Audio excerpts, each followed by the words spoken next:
वेद म्हणतात की जो जन्माला येतो तो मरतो, म्हणजेच जे काही निर्माण होते ते नष्ट होते. वेदांनुसार देव किंवा परमात्मा अजन्मा, अव्यक्त, निराकार, गुणरहित आणि अपरिवर्तनीय आहे.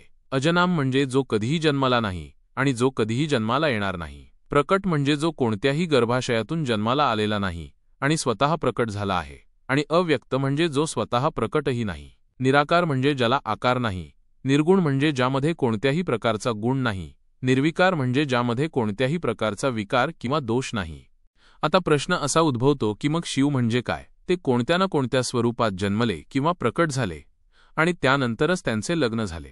म्हणूनच त्याने अनेक राक्षसांना आशीर्वाद दिले आणि अनेक राक्षसांना मारले. खरं तर जेव्हा आपण शिव म्हणतो तेव्हा ते निराकार देवाला सूचित करते आणि जेव्हा आपण सदाशिव म्हणतो तेव्हा ते देवाच्या महान आत्म्याला सूचित करते आणि जेव्हा आपण शंकर किंवा महेश म्हणतो तेव्हा ते सती किंवा पार्वतीचे पती महादेवाला सूचित करते.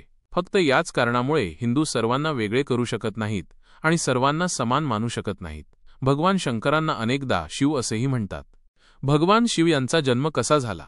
शिवपुराणानुसार भगवान शंकर हे भगवान सदाशिव आणि पराशक्ती अंबिका पार्वती किंवा सती नव्हे यांच्यापासून उद्भवले असे मानले जाते. त्या अंबिकेला प्रकृती, सर्वेश्वरी, त्रिदेवजननी, ब्रह्मा, विष्णू आणि महेश यांची आई, शाश्वत आणि मूळ कारण असेही म्हणतात. सदाशिव यांनी प्रकट केलेल्या त्या शक्तीला 8 भुजा आहेत. विश्वाची जननी पराशक्ती ही विविध प्रकारच्या हालचालींनी संपन्न आहे आणि तिच्याकडे अनेक प्रकारची शस्त्रे आहेत.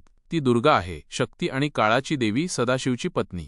त्या सदाशिवमधून दुर्गा प्रकट झाली. काशीच्या आनंदवनात आनंद घेत असताना एके दिवशी दोघांनाही अशी इच्छा झाली की त्यांनी दुसरा माणूस निर्माण करावा, ज्याच्यावर त्यांनी निर्मितीची, प्रजनन ही जबाबदारी सोपवून निर्वाण प्राप्त करावे. यासाठी त्याने डाव्या बाजूने विष्णूचे प्रकटीकरण केले. अशा प्रकारे विष्णूचे आई आणि वडील काळाच्या रूपात सदाशिव आणि पराशक्ती दुर्गा आहेत. विष्णूची निर्मिती केल्यानंतर सदाशिव आणि शक्ती यांनी पूर्वीप्रमाणेच प्रयत्न करून त्यांच्या उजव्या बाजूने ब्रह्माजी निर्माण केले आणि लगेचच त्यांना विष्णूच्या नाभी कमळात ठेवले. अशा प्रकारे त्या कमळापासून हिरण्यगर्भ ब्रह्मापुत्र म्हणून जन्माला आला. एकदा ब्रह्मा आणि विष्णूमध्ये वर्चस्वासाठी संघर्ष झाला तेव्हा काळाच्या रूपात एक स्तंभ मध्यभागी येऊन उभा राहिला. मग ज्योतिर्लिंगाच्या रूपात काळ म्हणाला, मुलांनो, तपश्चर्या करून तुम्ही दोघांनाही माझ्याकडून निर्मिती, जन्म आणि पालनपोषण, पालन नावाच्या 2 कर्म मिळाल्या आहेत. त्याचप्रमाणे माझ्या रूपातील रुद्र आणि महेश्वर यांना माझ्याकडून विनाश आणि अंतर्धान या 2 इतर महान कृती मिळाल्या आहेत. परंतु कृपा नावाची दुसरी कृती इतर कोणालाही मिळू शकत नाही. रुद्र आणि महेश्वर दोघेही त्यांचे कृत्य विसरलेले नाहीत, म्हणून मी त्यांच्याशी माझे साम्य दिले आहे. सदाशिव म्हणतो, त्यांच्याकडे रुद्र आणि महेश माझ्यासारखेच वाहन आहे, माझ्यासारखेच पोशाख घालतात आणि माझ्यासारखेच शस्त्रे आहेत. तो रूप, पोशाख, वाहन, मुद्रा आणि कृतीत माझ्यासारखाच आहे. आता येथे 7 आत्मे आहेत. ब्रह्मादेव ते सदाशिव, सदाशिव ते दुर्गा, सदाशिव दुर्गेपासून विष्णू, ब्रह्मा, रुद्र, महेश्वर येतात. यावरून हे सिद्ध होते की ब्रह्मा, विष्णू, रुद्र आणि महेश यांचे पालक काळाच्या रूपात सदाशिव आणि दुर्गा आहेत. तुमचा जन्म कुठे झाला?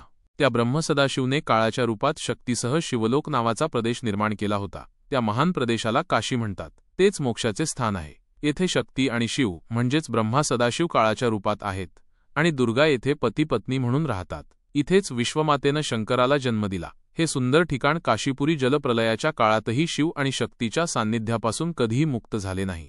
दुसऱ्या एका पुराणानुसार एकदा ऋषीमुनींना उत्सुकता लागली की भगवान शिवाचे वडील कोण आहेत. त्याने स्वतः शंकरजींना हा प्रश्न विचारला की हे महादेव, तुम्ही सर्वांचे निर्माता आहात, पण तुमचा निर्माता कोण आहे? तुमच्या पालकांची नावे काय आहेत? या प्रश्नाचे उत्तर देताना भगवान शिव म्हणाले, हे ऋषी, माझे वडील भगवान ब्रह्मा आहेत. या विश्वाचे निर्माते भगवान ब्रह्मा यांच्या पोटी माझा जन्म झाला. यानंतर ऋषीमुनींनी पुन्हा एकदा भगवान शंकरांना विचारले की जर ते तुमचे वडील असतील तर तुमचे आजोबा कोण आहेत? तेव्हा शिवाने उत्तर दिले की भगवान श्रीहरी म्हणजेच या विश्वाचे रक्षण करणारे भगवान विष्णू माझे आजोबा आहेत. या दिव्य खेळाची जाणीव नसताना ऋषीमुनींनी पुन्हा दुसरा प्रश्न विचारला की जेव्हा तुमचे वडील ब्रह्मा आहेत, आजोबा विष्णू आहेत, तर तुमचे पणजोबा कोण आहेत? तेव्हा शिवाने हसून उत्तर दिले की ते स्वतः भगवान शिव आहेत. कथा कशी वाटली ते कमेंटमध्ये नक्की सांगा. व्हिडिओ आवडला असेल तर लाईक, शेअर आणि चॅनलला सबस्क्राईब करा.